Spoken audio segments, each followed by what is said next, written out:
having a good time, right? Sure we are. Right? Yeah. Right? Sure. Shut up!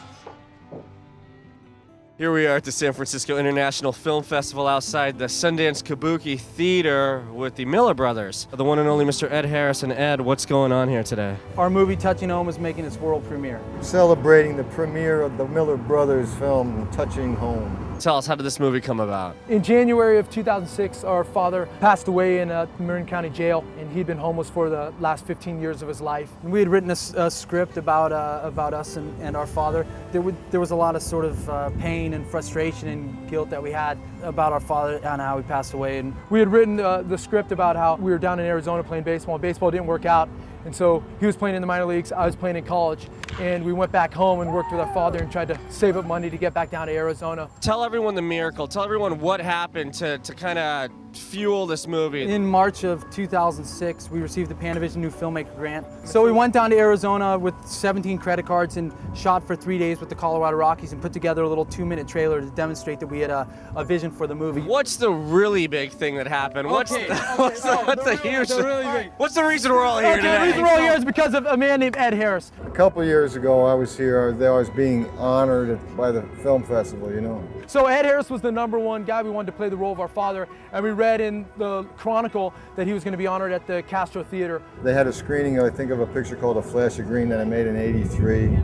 I believe it was after the screening. I had a Q&A. So we were sitting in the audience. They did a formal interview on stage, and then they passed around the mic for a Q&A. We said, okay, we're gonna put him on the spot in front of 1,600 people and tell him about our movie. We're gonna ask him if he'll talk to us for 2 minutes after. But of course, we couldn't get the microphone during the Q&A because we looked too desperate, and we were, you know, and there was a lot of people. There was a lot of people that wanted to ask questions. So they ended up giving Ed a stand ovation, and Bro stood up. I stood up, and my brother said, "Where are you going?" And I said, "We're going backstage to talk to Mr. Harris." Walked up the steps, pushed through the curtain, and I bumped into this woman. She said, "What are you guys doing here?" And I said, "We're the independent filmmakers. We're here to talk to Mr. Harris." And then she didn't buy that, so she pushed us back on stage.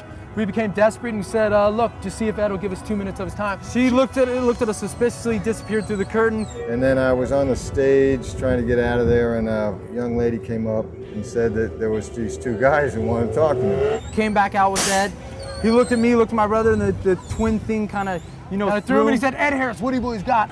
So we started pitching him on our movie. We had our laptop with that trailer on, and we were trying to show him, but the stage lights were flooding it out. I said, "Look, I gotta have a cigarette. Let's go in the alley." So we went in the alley, and they had their computer, and they said, "Look, listen. I know we don't want to bother you, but we got this film, we got this script." And I said, "Okay, calm down a little bit," because they talked really quickly, and they said, "Well, look, we got a little video. You got a minute? Let me just show you this stuff. The stuff we shot down in Colorado Rocky training camp." There was this greasy dumpster. We put the laptop on top of it, hit play, and Ed started watching. It was a little 2-minute trailer. He said, "Wow, it looks really beautiful. It looks like you guys know what you're doing." And they told me this story about their father, who had just died in January. I believe this was March, maybe. I'm not sure when it was. This time of year, I guess. He said, "So you want me to read for the role of your father?" We said, "Yes, sir." And he said, "You want me? Is your contact information in here?" We said, "Yes, sir." And I said, "Look, guys, I'll read the script. I'll get back to you." He said, "Good show, fellas." Shook our hand, and 9 days later, he called us at our house. We went and we met and we had coffee, and he wanted to do the script, but he was booked. So I met him for a cup of coffee at Starbucks in Santa Monica. They told me a little bit more about their dad and the relationship and what the movie, how they felt about the movie and all. And I kept saying, I can't do it. I don't have the time to do it. And I said, "When can you do it? When can you do it? If you can do it, just tell us when." And he said, "Look," he said, "if you guys can push till December, I'll give you 2 weeks in December." And we said, "We'll do it." "Look, I can give you 2 weeks in December." And they said, okay, good. And then he asked us, he said, "So do we have a deal?"